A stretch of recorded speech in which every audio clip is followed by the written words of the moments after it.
What's up, y'all? We're back again with B&E Sports Talk, coming to you with our wide receiver tiers today. This is going to be an awesome video. Obviously, all of y'all are excited for wide receivers. Odds are the number one pick in most of y'all's league is going to be a wide receiver this year, so don't be surprised.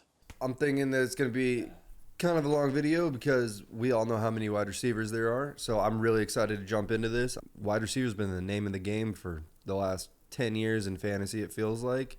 Everyone's prioritizing them in the first 3 rounds so much more than they ever have. Absolutely, especially in PPR format. Yeah, 100%. And especially in 3 wide receiver formats. You know, it's really been interesting over the last, I'd say decade or so to watch it go from fantasy in general being a really running back heavy thing to honestly, it's pretty receiver heavy now. So I'd say most people view this as the most important position. There's some meat at the top right now. Load up hard on wide receivers across your entire draft. This is a great year for them. Yeah. I'm feeling like I'm going to kind of lean running back heavy in the first 2 or 3 rounds. And then after that, I'm just going to attack wide receivers in the middle rounds because there's so many good ones. And for all y'all that gave me a bunch of shit for my vast QB tier 2, these wide receivers just kind of show and supplement why I had so many of those quarterbacks up there in that QB2. Because it's going to be a really good year for wide receivers. It's going to be a really good year for quarterbacks. So just enjoy it. Without further, we are going to hop right into it.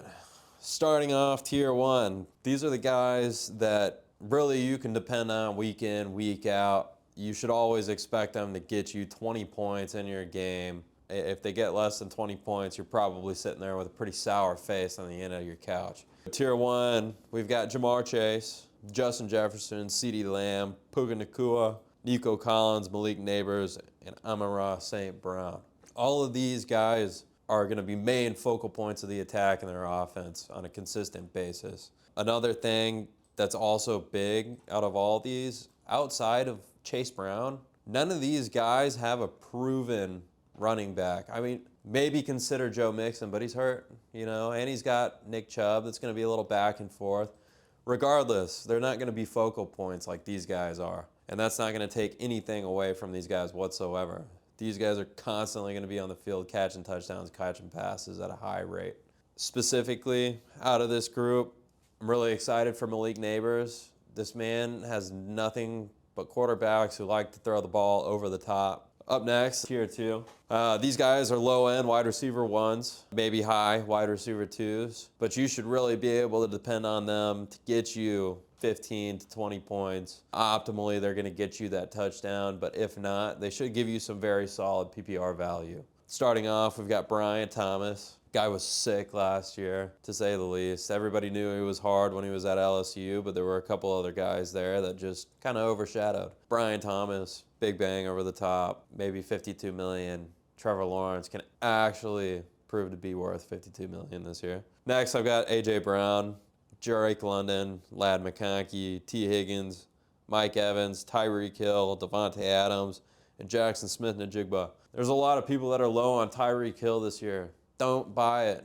He's been trying his hardest this offseason to get back into form, get back into shape. He knows he didn't play well. And that's a guy that has passion for the game, a guy that wants to consistently get better on a week-to-week basis. And I think he comes back strong and shows that Miami is still a highly potent offense. On to tier 3, I'm starting this off with Terry McLaurin. I'm going to say this right off the rip. Obviously, he's in his contract dispute. Wherever he goes, he's a tier 3 receiver. Wherever he goes, he's going to be a focal point of that offense. With all the quarterbacks he's had over the years, he's proven to be valuable, so don't expect that to ever change. Man's ultimate value at all times. Next up, I've got Garrett Wilson, Marvin Harrison Jr., DK Metcalf, Jameson Williams, DJ Moore, Cortland Sutton, Zay Flowers. Really be excited for Marvin Harrison Jr. All of y'all have obviously seen the pictures. This man's bulked up. He's huge. He looks like he could be a really dominant force, and don't be surprised if he pops up to that wide receiver 1. Tier 4,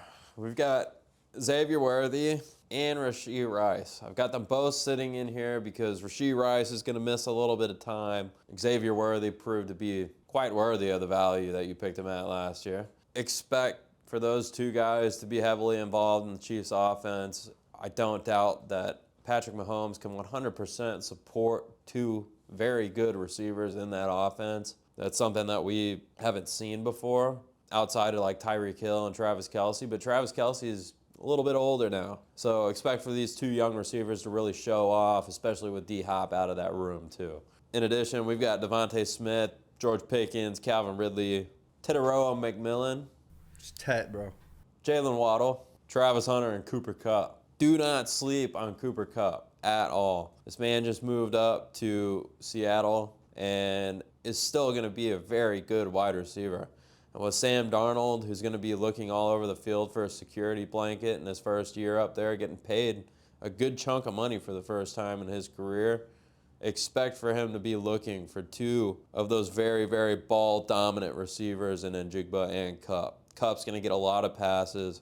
Even if they're not going far, you might get 10 to 12 points just off of receptions. So don't be surprised if that's what you get out of him week in and week out. And if he gets you a touchdown, you're celebrating because you're getting wide receiver 2 value out of a dude that you're probably taking to be wide receiver 3. A lot of guys are taking him to sit on the bench, which is whack to me. Don't do that. Play him with confidence. Another guy I want to highlight is Travis Hunter. If you're playing in IDP leagues, this guy can play both sides of the ball. Don't forget that when you're drafting. Tier 5.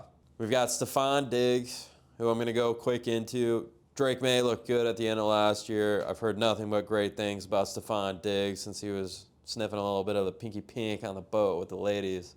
That man looks alive, and he looks ready to go.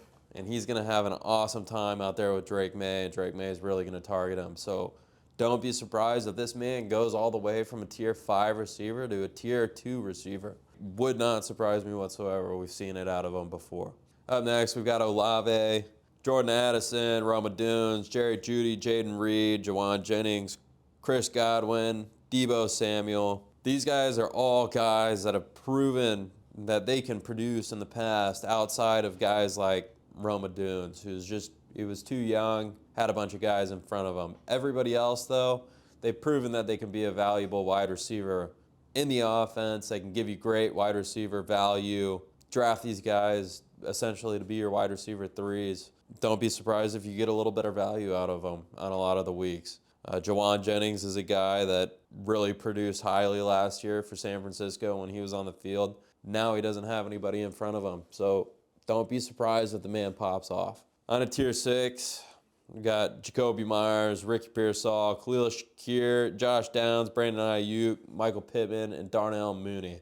These guys, outside of Ricky Pearsall and Brandon Ayuk, produced to some degree last year and have produced in the past, just like the previous tier. However, these guys I just don't feel have that oomph that those other guys do in the tier above that give them that extra space to do something. They're like these guys that are in the tier above have proven to be wide receiver 2s, maybe even wide receiver 1s before. But these guys down below are just now hopping into it, just prove their value. So take them with a little bit of caution. They've got some other guys in the wings that are really looking to come up, especially rookies. Just be aware. On a tier 7, this really makes up of second-year guys and guys that were kind of downfield threats last year. Keon Coleman, Matthew Golden, Emeka Buka, Rashid Shaheed, Rashad Bateman, Christian Kirk, and Marvin Mims. So like I said, a lot of these guys are burners. Expect for long touchdowns out of these guys. They may not get the volume that you're really wanting. Some of them may have the potential to produce the volume as they prove their worth, as they get more experience in the league and show their quarterbacks what they can do. Those are Keon Coleman, Matthew Golden. Those guys are young, still got to prove it. Emeka Buka is on the same thing. Just watch those guys. If they prove themselves, they can come out quick and prove a lot of value. Marvin Mims is also wide receiver 2, Broncos. What I assume is going to be a very good offense this year. Look for him to cut over the top. He's been all pro all of his years because of the speed and special teams ability. So let's see if he can translate that onto offense and show that he can be a true wide receiver. Moving on to tier 8. This is a bunch of young dudes. And then we've got like ancient guys that are on teams that they should technically be able to produce if they continue to play in their spot. Starting off, we've got Luther Burden, Trey Harris, Josh Palmer, Cedric Tillman, Romeo Dooms, Adam Thielen, Marquise Coleman, and Jalen McMillan. All these guys, you can keep them on your bench. They'll be low on your bench. Take them late. Don't be surprised if you get value out of them at some point in your season. Maybe somebody gets hurt. Maybe they just decide that they're going to step up and play a little bit better than what their worth was. This is a good tier of dudes. Look out for Josh Palmer. Guy's massive. He's in Buffalo now, and they really need some receiver to step out. Khalil Shakir wasn't what I would call a step out and step up kind of guy. So really look for Josh Palmer to maybe try and separate himself there. I know he's got Keon Coleman as well, but I've heard a lot of good things. That is it for my wide receiver tiers. Obviously, we've got a really deep group this year. A lot of guys that have a lot of potential. A lot of old guys that are in new spots that should optimally produce great numbers. So really look for some of these guys to produce higher than what you're getting them at. I feel like it's a good year of wide receivers, like we said earlier, and this is going to correlate to great numbers all the way through. That's pretty solid. I think we agree on a lot of these guys. I'll just go ahead and go. All right, so yeah, my tier one is Jamar Chase, CeeDee Lamb, Justin Jefferson, Nico Collins, and Puka Nacua. Yeah, like Jamar Chase is obviously a no-brainer at number one, probably number one overall in basically every format. To me, CeeDee Lamb is a clear number two. CD and Dak, I really believe that combo is going to be going crazy this year. Dak should be a late-round value too. CD's shown so much chemistry with him over the years. I have no reason to worry about that connection. I have Justin Jefferson 3. He should be really good. I just have CD over him because of the connection that CD and Dak have, and Jefferson's getting yet another quarterback. All right, on to tier 2. These are guys I'd be really happy with as my wide receiver 1 if I picked running back in the first or second round, but I'd be thrilled with them as my wide receiver 2. Brian Thomas, Amon-Ra St. Brown, Malik Neighbors, A.J. Brown, Drake London, Ladd McConkey, Mike Evans, T. Higgins, Devontae Adams, Terry McLaurin. Brian Thomas is right on the fringe of being a tier 1 guy to me. He's absolutely amazing last year. I expect him to continue doing what he did. I have Amon-Ra down here in tier 2 because I honestly think he's going to have a little bit of a regression. And that's not because of him. It's really just because I think it's a new offense, and they're not going to feature the slot quite as heavily as they had with Ben Johnson. Ladd McConkey and Mike Evans are two dudes that I would be targeting heavy at their ADPs currently. We all know what Mike Evans does every year, and Ladd McConkey was an absolute beast as a rookie. He just had, all the more time to connect with Herbert now. I don't see why he doesn't continue doing what he did all season last year. Okay, on to tier 3. These are dudes that, I think they're really solid guys to have as wide receiver 2. If they pop off, they could be wide receiver 1s for sure. Tyreek Hill, Jackson Smith and Jigba, Marvin Harrison Jr., Cortland Sutton, Garrett Wilson, Zay Flowers, DJ Moore, and Jamison Williams. Cortland Sutton, I just think is an absolute stud. He proved that last year. I've always really liked that guy. He's dealt with a lot of injuries and poor quarterback play over his career. I think he's finally able to, show the world how good he truly is. Boy just got paid too. Yeah, hopefully he keeps it up now that he got bank. And he did it at a very reasonable rate. Keep the team going. Yes. I have Garrett Wilson kind of far down here. We've seen Justin Fields support, DJ Moore as being a pretty elite fantasy wide receiver 1, although that did come in, not consistent games. It was some huge games and some down games. I don't know how I feel about this situation. I kind of had Garrett Wilson lower than the consensus right here. All right, on to the tier 4s. These are guys that I'm really happy with as my wide receiver 3. That's kind of their floor to me. These are dudes that still really could end up popping off and being top 12 wide receiver 1s at the end of the year. Right at the top, I got Rashee Rice, followed by Calvin Ridley, DK Metcalf, Devontae Smith, Jordan Addison, George Pickens, Chris Godwin, Xavier Worthy, and then the dual threat Travis Hunter. Rashee Rice, we all know he has a suspension incoming. That's the only reason I have him down as low as I do. I think on a per game basis at the end of the year, we're going to be looking at him as a top 5 or 10 wide receiver. It's just a matter of, do you want to wait however long he gets suspended to leave him on your bench and then, bring him back. Travis Hunter, like Brady already mentioned, if you play an IDP, this is the guy this year. Definitely target him. If you play IDP, everybody already knows this. He's going to be going way earlier than his ADP because if you can play him at cornerback or defensive back spot, even if he just averages 12 or 13 a week and you draft him instead of drafting a wide receiver 3, but then you can turn around and draft a wide receiver 3 in the next round, a guy who is also going to average 12 or 13 a week, and you can plug them into your lineup, that you just manufactured an extra 8 or 9 points every week. And that is a huge recipe for success. Tier 5. These are guys, they have wide receiver 2 upside at best. I'm kind of like, I'm happy. I'm really happy with him as my wide receiver 3. Jalen Waddle's the only outlier in this group that I think has wide receiver 1 upside, but I'm kind of capping him at wide receiver 2 for now. The list is Jalen Waddle, Tet McMillan, Rome Odunze, Jerry Jeudy, Chris Olave, Jaden Reed, Debo Samuel, Jacoby Myers, and Stephon Diggs. Tet McMillan looks awesome. I can't wait to see what Bryce Young can do with him. He might kind of overtake Leggett and Thielen for the most targets immediately this season. I think Leggett is still the most athletic and best receiver on that team, but Tet really could end up leading in receptions, and therefore he might end up leading in yards too, and maybe even touchdowns. Man's so big and skilled, it wouldn't surprise me. Yeah, he is. So look out for him. I'm really excited about what Rome Odunze could do. And then Brady already talked about Stephon Diggs, but that guy is one of the top of my list of dudes I'm targeting at his ADP, or even slightly above his ADP. I'm really excited for him paired up with Drake May. Tier 6, I just got it labeled as these guys. Ideally want to draft them for my bench, but they could end up being your starting wide receiver 2 or 3. I have all 3 of the 49ers receivers to start this list off, as Ricky Pearsall leading it, followed by Brandon Ayuk and Juwan Jennings. Then Keon Coleman, Khalil Shakir, Darnell Mooney, Josh Downs, and Cooper Kupp. The 49ers guys, Juwan Jennings just got hurt the other day. Obviously, Brandon Ayuk, I don't think he's going to be ready in the first week or 2 of the season. He's missing all of training camp again. That hasn't really fared well in his career for him so far. We'll see how it goes. But Ricky Pearsall, at his ADP, I don't see why not picking this guy. He should start the year off being the 3rd option on the 49ers, which has always been a good offense. Get Pearsall where you can. I'd get him everywhere. Cooper Kupp is kind of a fringe on this tier. I almost want to knock him down like 2 tiers, but whatever. Tier 7. These guys are dudes I'm really excited about, actually, at their ADP. I think Tier 7 is the money dudes in this whole list of wide receivers. These are mainly young dudes with just a huge breakout potential. I got Matthew Golden, Marvin Mims, Jalen McMillan, Luther Burden, and Emeka Ekpuka. Matthew Golden, bro. That's all you got to know. Draft him in every single league you play. Anywhere, I don't care what format it is. That's the guy to get. As long as Jordan Love is playing, I think he's going to immediately take over wide receiver 1 duties and just be amazing and maybe even break some rookie records, honestly, this year.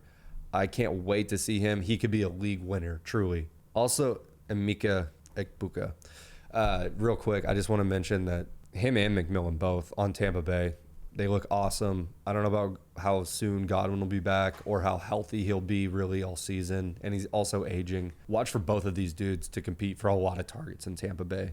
Baker's going to be throwing the shit out the ball all season. I know, I got a lot of tiers. Tier 8. These are dudes that are like, they're bench players. And if you're in a deeper league, in a lot of your shallower leagues, these guys are waiver wire players. Michael Pittman, Christian Kirk, Rashad Bateman, Marquise Brown, DeAndre Hopkins, Rashid Shaheed, Romeo Doubs, Cedric Tillman, Quentin Johnson, Trey Harris, and Josh Palmer. The 2 dudes I'm actually most excited about in this tier are the 2 guys at the very bottom, Trey Harris and Josh Palmer. Josh Palmer obviously landed with Josh Allen.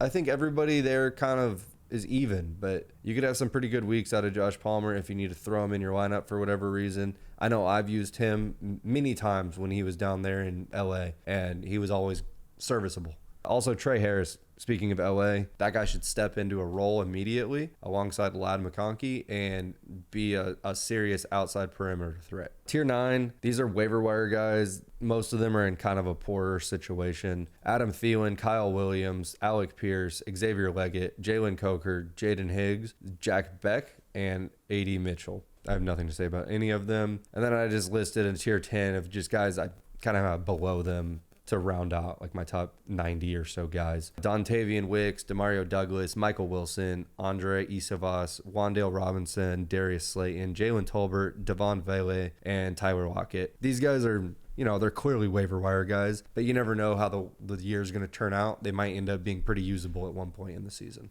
That rounds out my tiers. Please do not forget to like, comment, and subscribe. Like we've said in the other videos, we partner with Chalkboard now. We've got our own code, B&E Sports Talk. So make sure to direct your focus to the graphic and follow the link, follow the instructions, and you will get 2 free plays. If you like sports and enjoy it, just have fun. We'll catch you later.